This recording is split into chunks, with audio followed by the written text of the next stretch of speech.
I'm hoping you're all have some questions coming from the text. And I'm really looking forward to, now that we are sending you the texts and the lectures in advance, that we can treat this more as a conversation. So to that extent, I'm open to questions. When you have them, just let me know. I will say that one way to start off would be to think about the definition of violence that Hannah Arendt finally gives a long way into this essay on page 176, where she says that violence, being instrumental by nature, is rational to the extent that it is effective in reaching the end that must justify it. Violence for Arendt is simply a tool, an instrument towards ends that must be justified. The problem with violence is not that it's irrational, but that it is usually a not very useful end, in the sense that it's a scattershot. It's like a shotgun rather than a rifle. It can work. It can often lead to the kind of changes that people want. It can dramatize grievances. It brings a hearing for moderation, she writes. It often brings the very real complaints and injustices of the powerless to the attention of the powerful. But the problem is that it pays indiscriminately. It often leads to solutions that are short-term solutions rather than long-term solutions. That's one critique she has of violence as a political tool or instrument. And the other is that because it often is ineffective, it leads to more violence, and thus the real danger is that the use of violence as a political instrument introduces the practice of violence into the whole body politic, and that its most likely change is not actually a long-term reform or revolution of the system, but is simply to create a more violent world. And that the more we use violence as an instrument of politics, the more violence will become dependent upon, and the more violent our world would become. That's the first insight at the end of this essay. And the second one that follows from it is that she really sees violence and the interest in violence today as a response to what she calls bureaucracy and bigness. That we live in a world in which there's a kind of Praxisentzug. That the word is in German, means a withdrawal of action. And as government becomes more centralized, bigger, and more bureaucratic, people feel that they have no voice in government. They feel that they are not part of a democratic, self-governing world. And the result is that violence becomes one way in which they feel like they can act and have a voice and be taken seriously. And the problem is that as the government listens to people less and less, they need to act with more and more violence, and we end up with an ever increasingly violent world. I think the question she leaves us with at the end of this chapter is that to the extent that protest movements emerge, whether they be the protests of the 60s, the protests of the Civil Rights Movement, the protests of Occupy Wall Street, the protests of the Tea Party, or even the violence we're currently seeing around Donald Trump's campaign, are these outbreaks of violence, as she asks, are they actually signs of a new kind of action, a new kind of political engagement, a new interest in self-government? Or are these, as she says, the death pangs of a faculty man is about to lose, namely his ability to act and speak in public in ways that matter? That's how she, that's the question that in the end, this essay / book on violence is really designed to ask. Violence is becoming more important in the world. violence is becoming trendy and glamorous. And her question is this new interest, this interest in violence, this feeling of power that comes with violence, is it actually the beginning of a new kind of action, a new kind of political participatory movement, or is it the death pangs of, in a sense, the extinguishing of action throughout the world? I think that's how she frames the question of the essay as a whole, and it's sort of where we are focused at the end of part 3. Obviously, if you heard the lecture that I sent out, there's a lot of interesting comments and insights, many incredibly controversial and I think thoughtful and provocative in the first part of part 3. But I just wanted to remind us of what I think to be the overarching. Can you turn that off? The overarching motion of the essay. So I'm going to stop there for now and offer you all a chance to comment and see if there are questions questions that you have. You can either type them up in the chat function over on the right, or you can simply turn on your mic and speak. I just ask that after you speak, turn off your mic so we don't get feedback. So, are there questions? Hello? It's yes, Jade hi, Jade. Hi. I'm interested in how we can relate Hannah Arendt's essay to the bombardment of violent imagery on sort of social media networks. So are we becoming desensitized to violence, and does that mean that there's an apathetic viewing of violence and making us impotent? Or, thinking about the question that she poses at the end, does it make us active agents in trying to enforce change? I wondered if you or anyone else has a response to that. Thank you. Thank you. I am going to try and let people jump in if you guys do have questions or comments and want to have a conversation. So if you do have something to say, please just make yourselves known. I think one of the things that Jade, a couple of things come up with what Jade just asked to me. One is, is our world increasingly more violent? It's an important question. I mean, those of you who know that there are people like Robert Pinker and others who argue that we have an increasingly less violent world, that the world is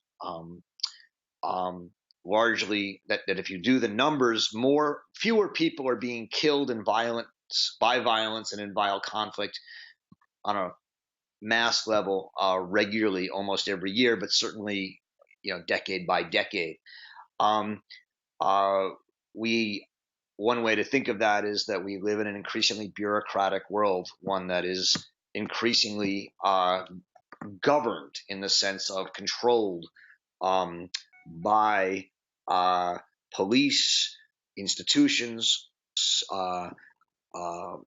discourses of order, if you want to think like Foucault, and that overall the number of people experiencing violence is reducing. That's the sort of Pinker and argument that he and others make. On the other hand, in such a world, there is a kind of tendency for explosions of violence to happen. And Arendt, in the beginning of this section, talks about the polemologists, those social scientists of violence, who argue that man is an animal and inherently animalistic, and like all animals, has violence hardwired into him. And when you try and tame man, like you like through bureaucracy and police and institutions and civilized man, that violence need will bottle up and will at times explode. Um, her response to that is, why do we think that the animals are the standard? Maybe it's not that man is a kind of animal, but animals are more like men that we thought.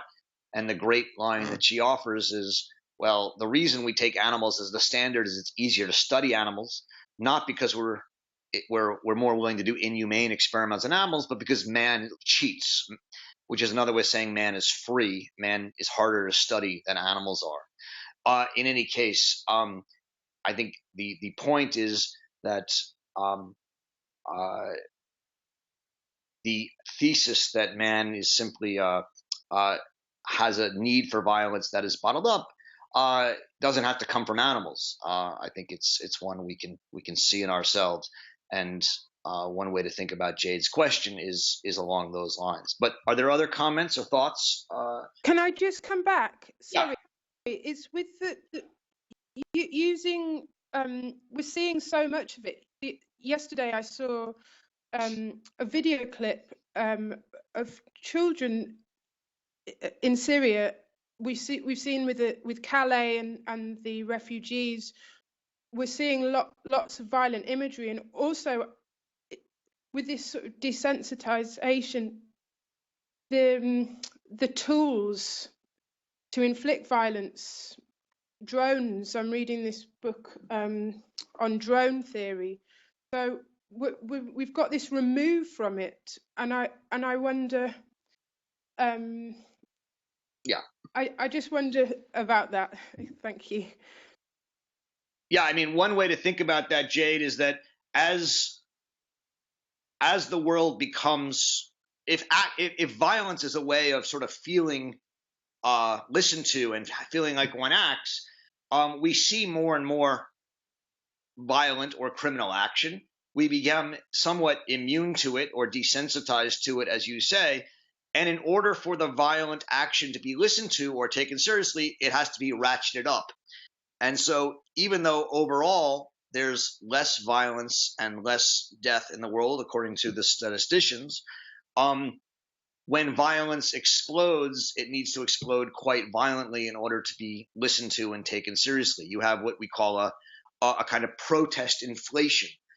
In order for the protests to be taken seriously, you have to do ever greater acts of protest because we've become somewhat desensitized to it.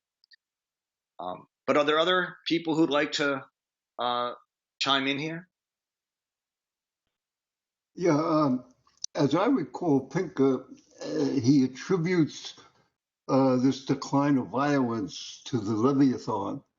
And if that's the case, is it really a decline in violence or a greater ability of the state to exercise its claim of monopoly with respect to violence? So I guess that's the question I want to ask.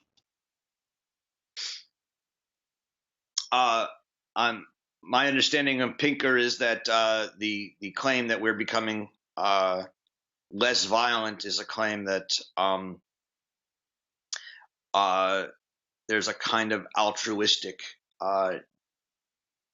gene, if I remember correctly, in his work. I haven't read it in a while, but basically that we are acquiring the ability to control our instincts better. But maybe someone's read it more recently than I have and wants to add to that. Someone's speaking, but they don't have the volume, or? Roger, can you hear me? Yeah. Roger, the Jack Hirschfeld. I'm interested in the conclusion that Hannah Arendt comes to, and it relates to what we're discussing here, namely that she sees the future as through both positive and negative lenses, and when you think about that in terms of how violence is used, we're talking, first of all, I want to be clear that we're talking here about political violence, because there's plenty of violence in the world that we don't think of as political violence, and I'm not so sure that that's abated at all, namely household violence and neighborhood violence and stuff like that. You may count up the number of people who've been killed. That may be declining, but the number of people with black eyes may be increasing. But what interests me is her distinction when she talks about the movements of the time in which she's writing, which is in the late 60s. How in some places the protest reflects a public effort to achieve, or rather to have rights recognized, human rights recognized, and in other places to expose the hypocrisy of societies in which those human rights have been recognized, but the state and the political organization exists in such a way as to really abridge those rights, so that she sees what she calls what's happening in the West as an exposure violence, whereas the violence in the East is a longing to achieve those rights, an achievement violence, if you like, and I think it's important for us to bear that distinction in mind. I think nobody else has made that distinction that I know of, and it's an important distinction because it points in different directions for the same action.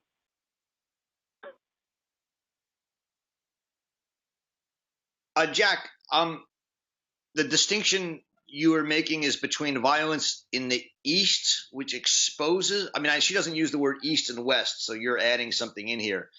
She does use East and West. She talks about the Eastern, the students in the East, the Eastern students who are struggling for rights that they've been denied, and Western students who are struggling to expose the hypocrisy of a society that claims to provide those rights and apparently does, but doesn't really.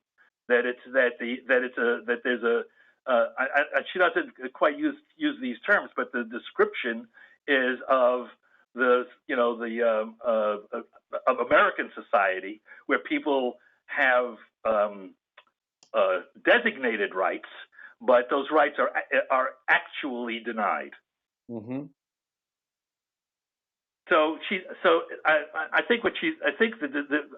see the distinction as using political violence in order to achieve something, and using political violence merely to expose something. I hate to use that word merely, but I see that distinction in what she says toward the end, and those are the two. That twin leads to the twin outcomes that she's talking about, because clearly violence that effectively ensures human rights is I may use the term progressive, mm-hmm. and violence that merely exposes the denial of rights, that merely does that, turns out to be retrograde. So and just spawns more violence, because the more you are denied, the more you feel you need to expose it, and the more, and so on and so forth, in that cycle that she describes. So I think that really is an important and valuable distinction that she doesn't do much with, because it's right toward the end, but that I think is one of the more useful pieces of thinking in this essay. You want to just tell me where you're? I know where she talks about hypocrisy, and I know where she talks about, but I'm trying to understand where you're actually referring to, because I have to admit I don't remember what you're talking about. Well, I don't know which. I'm using the single volume version. Okay. And let me see if I can find this page. She says, page 178 in Crisis of the Republic. Okay, and the paragraph beginning, finally to come back to Sorel and Pareto? And where is she talking? What lines? Halfway down the page. Oh, I see. This explains what at first glance seems so disturbing, that the rebellions in the East demand precisely those freedoms of speech and thought that the young rebels in the West say they despise as irrelevant. Right. I think this is a really profound insight, which is almost offhand in this essay, but it's in a way what the whole essay had been leading up to, because that connects very closely with the conclusion. We don't know where these developments will lead us. Right? Says she doesn't know. We don't know whether violence will instrumentally improve or degrade our lives. Mm-hmm. And I think that's in a way that I think that's the most important. Personally, I don't want to talk about. I don't want to be judging Hannah Arendt as a philosopher, but for me personally, that's the most meaningful distinction that she has made in this book. Right. So just so we're all clear, the Eastern violence the Eastern people that she's talking about are people in communist bloc. I think she's actually talking about Czechoslovakia and Poland and so on, where the revolutionaries of the '68 who were fighting against the communist control. Exactly. Right, and the denial of their rights. And the West. Go ahead. And the Western being, I think, the American students and possibly the French students as well, I'm sure she's referring to the French students as well. That is those rebels of '68 who were who were frustrated because the rights that they would describe the society that they lived in were not real. That the bureaucracy had made it impossible to enjoy those rights. Yeah, no, I think that's right. So, and it's the German students as well. The idea is that in the West, the students don't care so much about free speech. They're driven, as she says, increasingly by ideology, and they simply want to, in a sense, they don't find the kind of free speech and free action and free assembly rights that were so core to the Western world to be as valuable, because they feel like they've been undone by the bureaucratization, centralization, and bigness of Western governments. Exactly. And now this is, as you said, this is an important insight in the text. It reflects what we've been talking about, or I hope we've been talking about, that for her, the upsurges of violence in Western societies, it's unclear whether they are either the beginning of something new, a new kind of insistence that action be meaningful, that we act and to begin something new, or are they which would require that we actually, in this violence, seek to insist upon our rights to act in ways that are meaningful, and therefore claim a kind of ability to govern ourselves? Or are they simply spasmodic episodes of protest in which we sort of feel good about ourselves for a couple of minutes when we act and do something, but then it disappears again?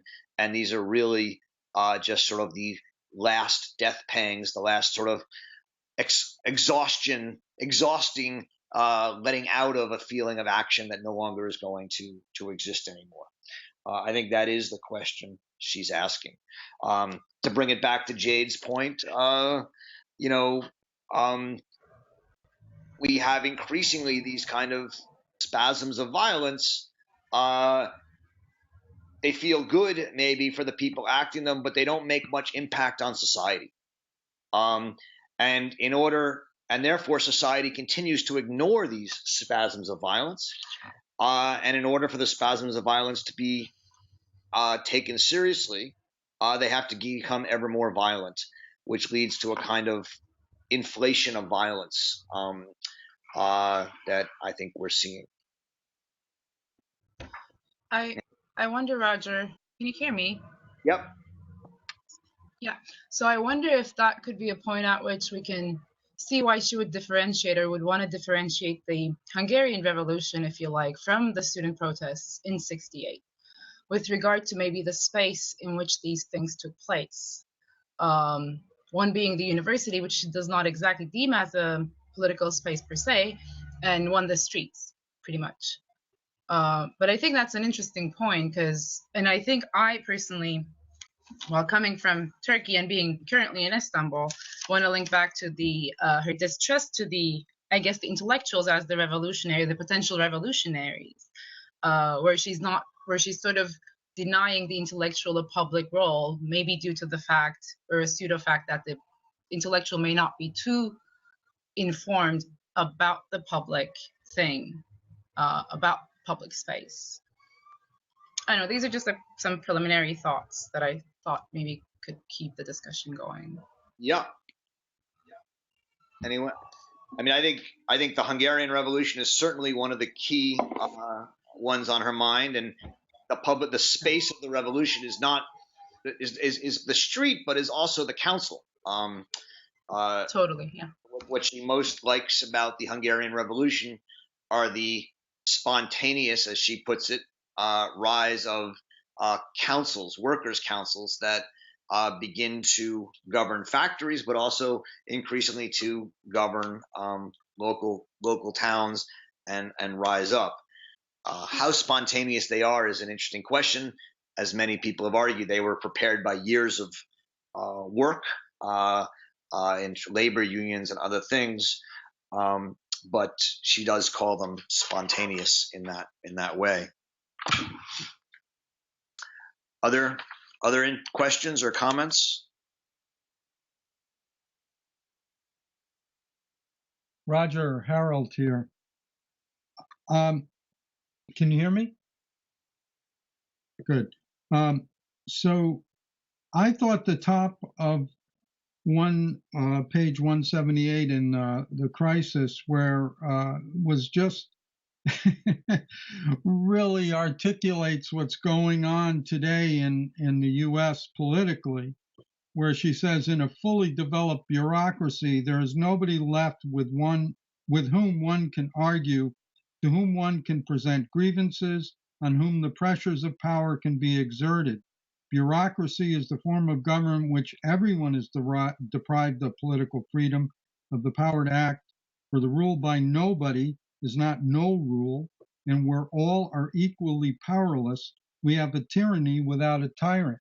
And I'm sure if one were to translate this in language that would be understandable by the followers of some of the people running for president today, that would describe their feeling, this feeling of powerlessness, because it exists, I think. And it's interesting to me the way she really articulated that, 50 years ago. And anyway, my comment. I'm not sure if you can hear me, but I'd like to dispute Arendt's comment on bureaucracy, because how else do you implement and enforce government policy? I'm very much subject to bureaucracy in banking, and we really fight against it, but sometimes we do have recourse. We have recourse either by arguing, by quoting the law, by using an ombudsman, by going to our representatives. So I'm really not sure if the bureaucracy that she is thinking of is the bureaucracy in the United States, as awful as it could be in some cases, but certainly not in all cases. I think that's an important point, Bob, and both of them are, and I think it's absolutely incumbent upon us to not get lost in vague and general concepts like bureaucracy. Um, uh, I just got back from a month in Europe, most of which was in France, but the last part was in Russia, and in France had to deal with some bureaucracies that were incredibly frustrating because I just couldn't get the answers I needed. I then needed to get a Russian visa, which was clearly not going to happen until someone called up the foreign minister of Russia, who made a phone call. Two very different experiences of bureaucracy. One in which you're treated equally and seems to have very little impact, and the other in which you can go around the system. The United States has always had a bureaucracy from the very earliest colonial stages and early government stages. As Bob says, you can't govern without some administrators and some bureaucrats. So I think that Arendt you have to read her words with some attempt to understand the differences, and this is often not done, and it's not entirely the reader's fault because she doesn't pull it out. But I think her critique of bureaucracy is not simply administration. It's more than that. It's bigness, and it's non-responsiveness. And the idea here is that a local bureaucracy, in which there are regulators that a bank has to deal with, one knows the bureaucrats. One can often explain one's situation to them and work with them. The problem is when the bureaucrats are intentionally or unintentionally distanced to such an extent that one can't engage them, can't explain to them, look, I understand that this is a well-meaning rule and we're trying to do this, but it's not working in this situation. Can we figure out a solution? In which there's no trust, because the whole premise of the new bureaucracy is that trust is a way of treating some people in a privileged way over others, and therefore we trust nobody and you just have to follow the rules. It's that kind of distance, bigness, mixed with bureaucracy that leads to what Arendt, I think, is talking about, which is that when you have a complaint, you try and react, you try and act, and you realize there's nobody who is empowered to actually address your complaint. That's the kind of bureaucracy she's worried about. Obviously, it's an extreme version, and it may be, as Bob is saying, that it's not where we're at yet. And I think it's really important to hear that. But that's, I think, the feeling that she's talking about is that, and that the feeling that Harold is pointing out with many of the people who are supporting certain candidates. I think he's talking about Trump, but also Bernie Sanders to a certain degree, is a feeling that the government simply operates as a kind of system, an elite system, that doesn't give common people a voice in it. So I don't know, Bob. I mean, I'd love to hear you follow up and tell me what you think, about those questions about a local bureaucracy versus a distant federal bureaucracy, as someone who runs a local bank. Well, I think the Republican candidates, if you're going to give them the benefit of the doubt, are talking about limited government. And so, as Harold suggests, yes, they seem to be saying something that Arendt was perhaps suggesting as well. But on the other hand, there's this libertarian strain in the Republican critique, which ignores the reasons behind the bureaucracies or the rules. Now, there are two questions. The rules can be unreasonable, and I've certainly had experience with that. But the rules could also be poorly or wrongly, incorrectly implemented. So in that case, you know, if you have a bureaucracy, and I'm sure all of us have had experience with that, you almost need a lawyer. And I have an advantage because we do have a lawyer on staff. We can push back, and the bureaucrats pull in their horns. But in the instance where the rules are unreasonable, that's more difficult, because when legislation is passed, there are so many intricacies. It gets so complicated that, as I like to say, sometimes the dolphins get caught in the tuna nets. Yeah. And, you know, that's the way a universal principle is. For the most part, it's meant to address a problem, but in so doing, there are going to be casualties. Go ahead. Someone else want to speak? Yeah, Pat Moriarty. I'll try again. What Bob is talking about is a Kafka-like existence, right? You don't know what the rules are. When Arendt was leaving Germany, they went through that thing where who knew what kind of exit permit you needed and those sorts of things. So it's not knowing exactly what the rules are is I think what people react to. Yeah. The other thing is Harold.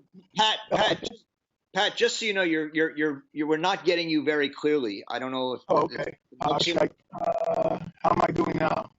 No, there's a connection issue. I'm not entirely sure what it is. I think I got the gist of what you said so far, which is that when you don't know what the rules are and the rules are unclear. That's what people are reacting to. Yes. The other thing, I thought the Trump phenomenon. Getting back to what Harold was mentioning, if you look on page 181, where she lists the disintegration process that people are experiencing, as opposed to the idea of bureaucracy being something that's overdone. You have these bureaucracies, but you're still having these daily problems that these are the problems that the people are facing, that aren't being addressed. That was my impression anyway about the Trump phenomenon. Basically, people just being pissed off at what's going on. Anyway, if you're having trouble hearing me, Roger, I'll get off the line. No, I heard you, and I think it's a very important point, Patrick, because one of the things that also Jack, I think, or someone just said, is Arendt's not a libertarian. The premise here is that precisely this bigness and the lack of responsibility, the fact that you don't know who to blame for government, means that government becomes not responsible and not responsive, leads to what she calls the decay of public services. And that itself then feeds into this sense that that government doesn't work and that we should just retreat into our private lives of earning money and taking care of ourselves and our family. Or you react in a certain way. Then you lead to not physical violence, at least the kind of violence that Trump is imposing on us. That's almost, I don't know how you would describe Trump's, but it is a violent attitude. It's an aggressive attitude, I think, a rageful attitude that people are apparently like under the circumstances. That's my impression anyway. That people feel helpless, and so the only way is just aggression, I guess. That's my theory. Roger, can you hear me? Yes. So I just want to add to this part of the conversation that she is very specific about the world that we currently live in, and it's really, in some ways, quite prescient, I think, to be speaking this way from the 60s. She says that in America, the experiment of centralized administration, the federal government overpowering state powers and executive power eroding congressional powers, that the effect of that is that the framers, that the power that the Constitution actually originally provided gets continuously eroded, and that the political result is a monopolization of power, which causes up, to her language, which causes the drying up or oozing away of all authentic power sources in the country. So she says in the United States, plurality of power, blah, blah, blah. She goes on. I don't want to read the whole thing aloud, but everybody has it in front of them. But she is very descriptive of the ways in which the American experiment begins to decay once power really begins to centralize, once administration, rather, really begins to centralize in the federal government. Yeah, that's right, and that is the main point of the essay, right? Which is that people turn to violence, and violence has become glamorized, because they think it's the one way to resist the disempowerment of bigness, centralization, and bureaucracy. Whereas she says at the end of part one of the essay, if that were true, violence would be justified. But she says there's other ways to resist this kind of disempowerment, and one is, as Jack just put it, the fostering of whoever has that, just mute their line. The fostering of power, the kind of local actions amongst people that can resist this kind of dehumanizing, bureaucratizing bigness. And that means organizing politically in ways to act in public. And clearly that happens over and over again in movements of civil disobedience, the civil rights movement, the 1960s movement. We can see it now in the Black Lives Matter movement. We can see it in Occupy Wall Street. We can see it in the Tea Party movement. We can see it in the Trump phenomena, right? All of these are moments of people coming together and acting and creating power. The question she raises is, are these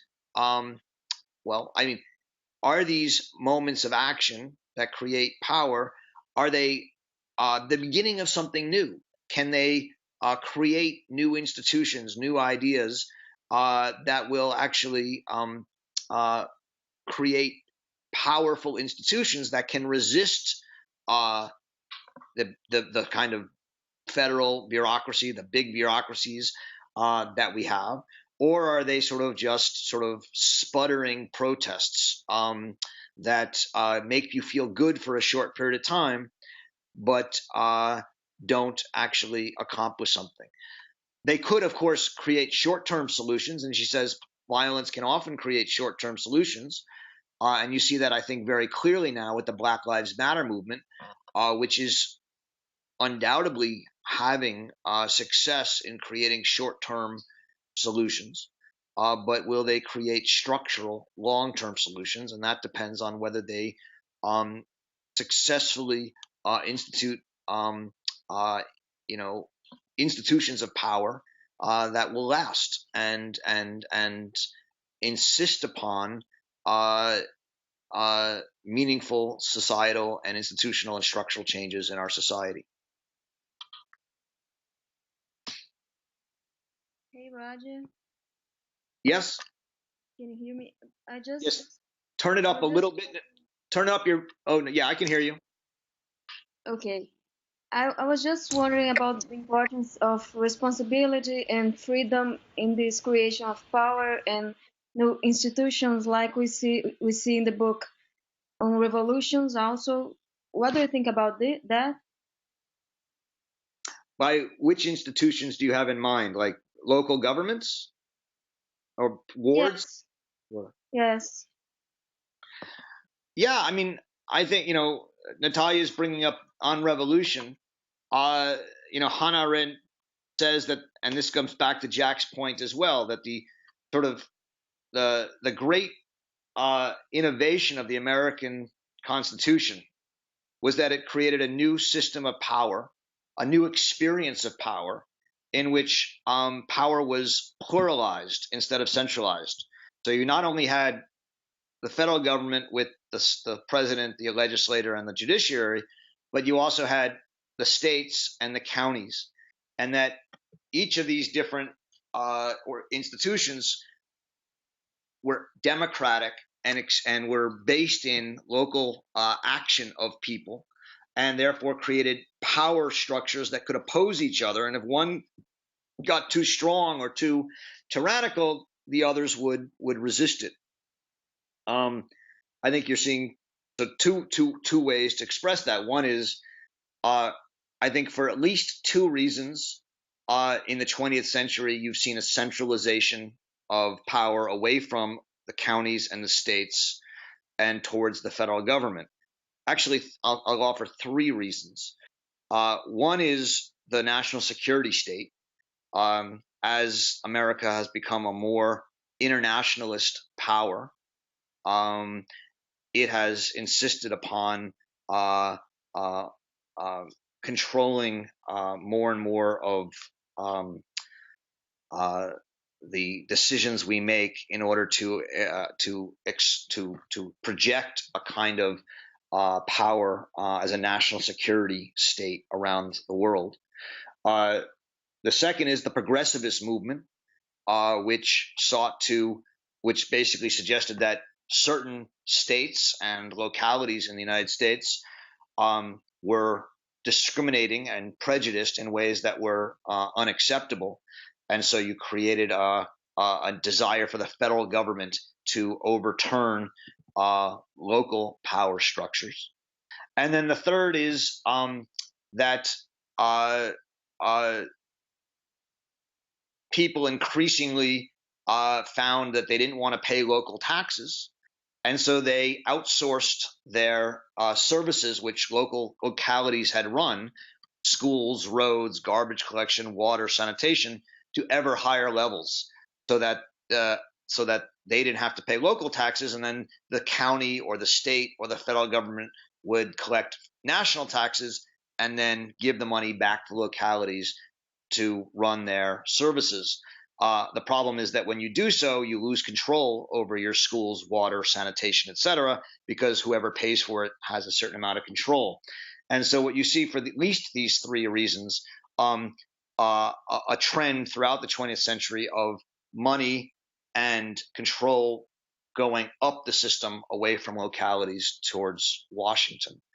It's not clear to me how you reverse that trend, except by people insisting that they have control over their lives on a local level, which would require a huge amount of political action and resistance, I think, today, if that were to happen.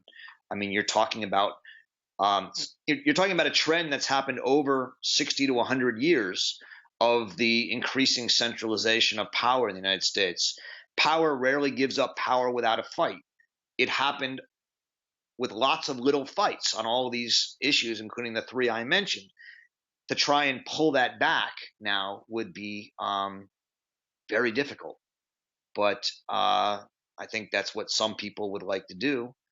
Whether and you see spasmodic elements of this, whether it's someone resisting a law about performing gay marriages, or people resisting government control of parkland or whatever.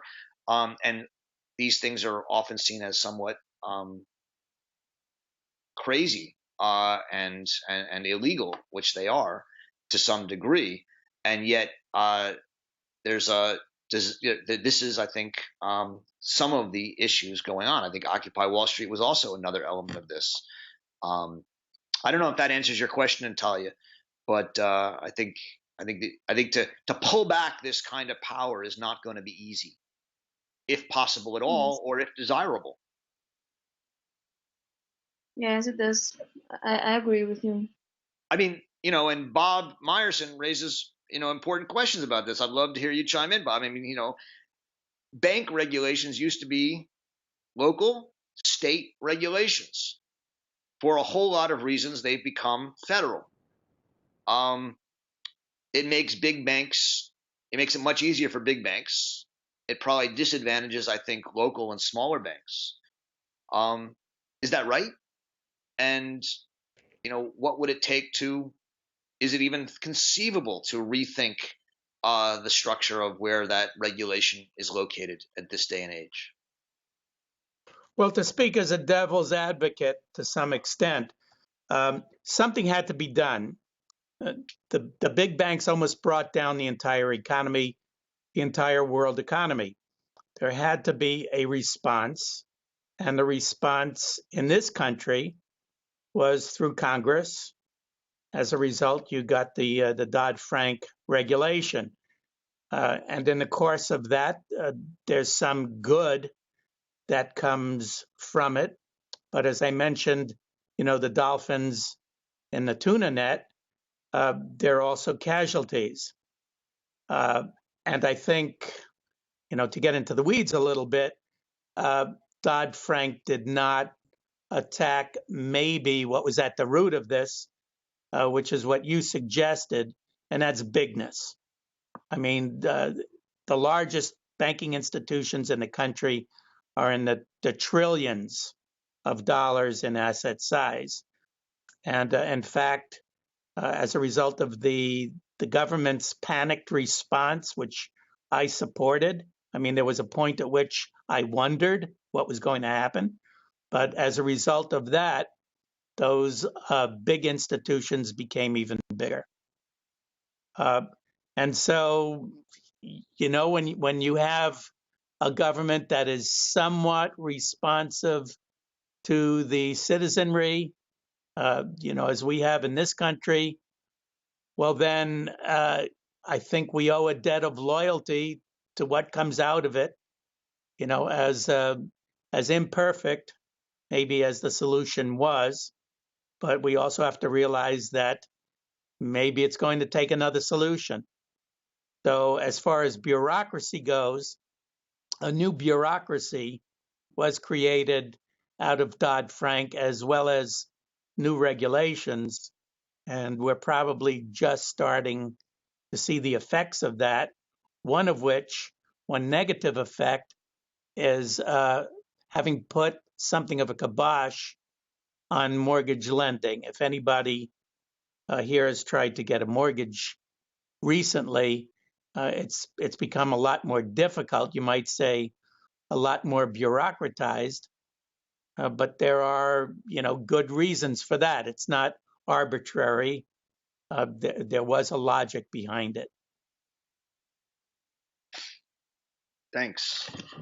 Are there other comments? I know we're sort of coming up at the end, so I just want to let other people chime in if you have thoughts or comments. Roger, do you hear me?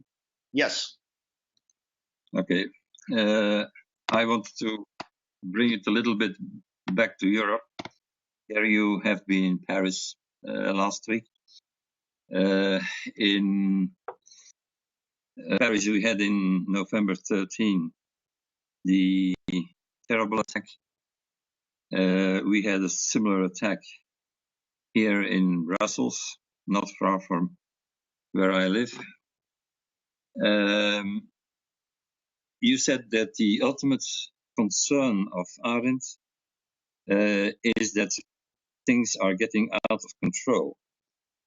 Then I would like to go back to her definition of violence, saying that it is instrumental by nature and rational to the extent that it is affecting in reaching the end that must justify. We have this terrible problem of terrorist attacks, which we cannot control. And I think most people are absolutely certain that it will take a long time before we can control it.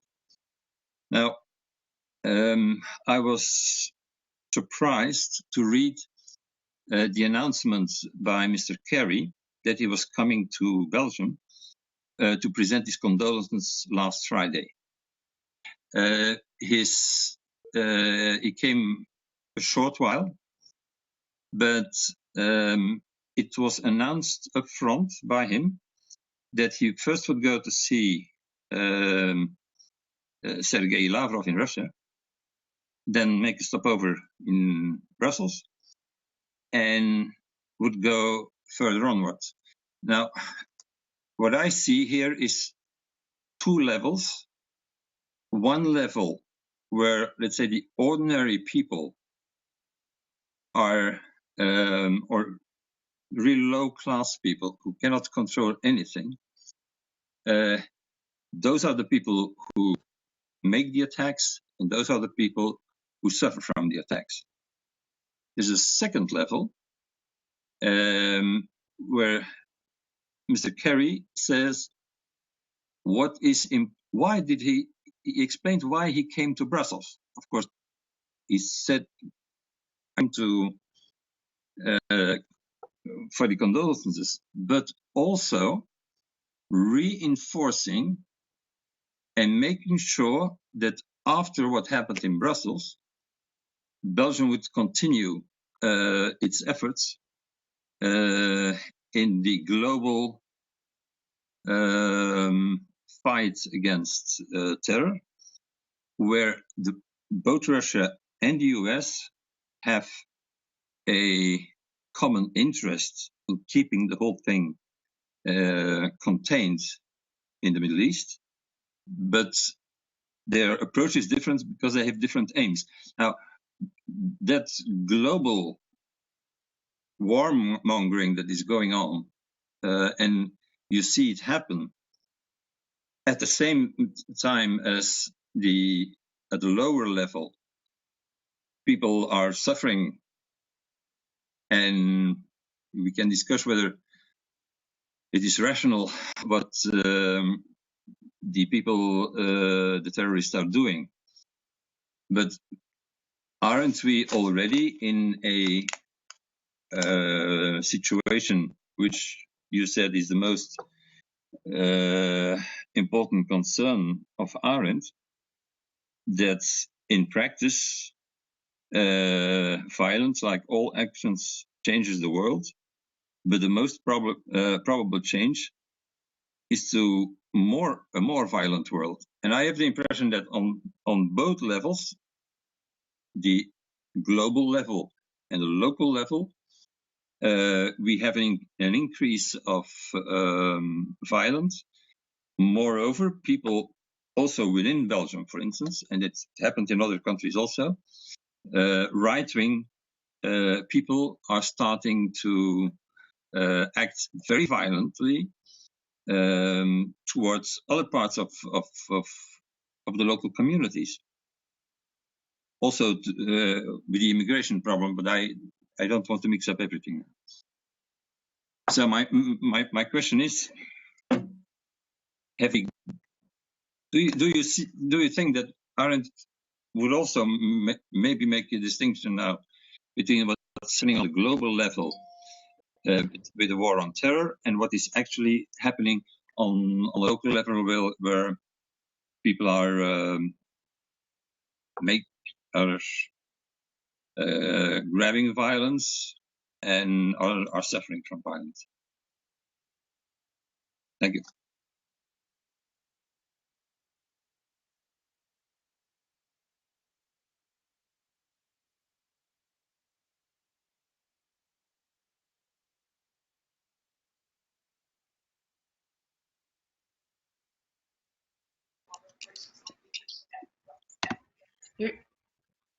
Roger,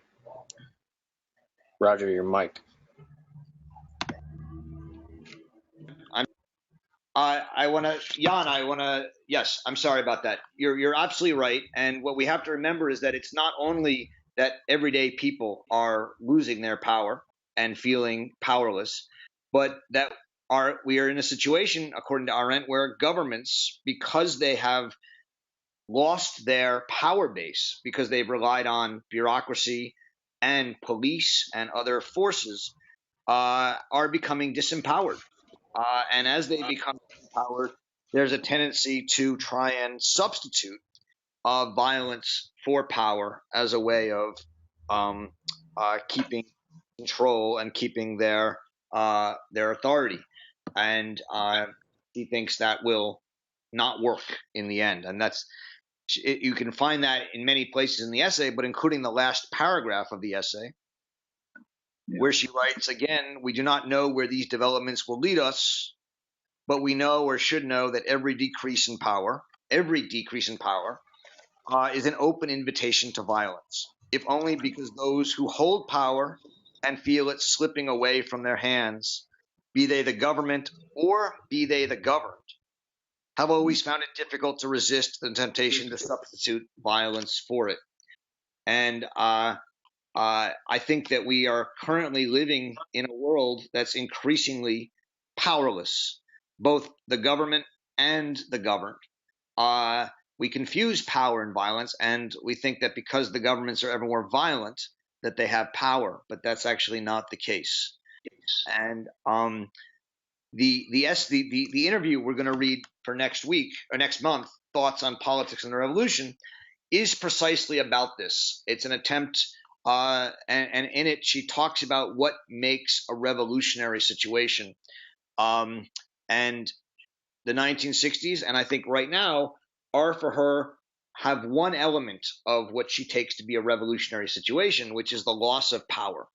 But the second element that would make a revolutionary situation possible is for her the hard work of confronting reality and asking, how can we rebuild power today? And that's the kind of work she thinks the revolutionaries of the 60s did not do. And I would argue that the so-called revolutionaries of today are not doing. And so we'll have, I hope, a chance next month at our next meeting to pursue this conversation exactly about how we could think about rebuilding power at this point in our political world.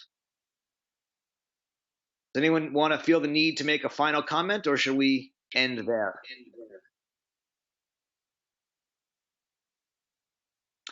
Well, thank you for a great job, Roger. Well, thank you, Patrick. Thank you all. And as always, I hope you have a thoughtful month and continue to enjoy reading Hannah Arendt. Thanks very much. Thank you. Bye-bye.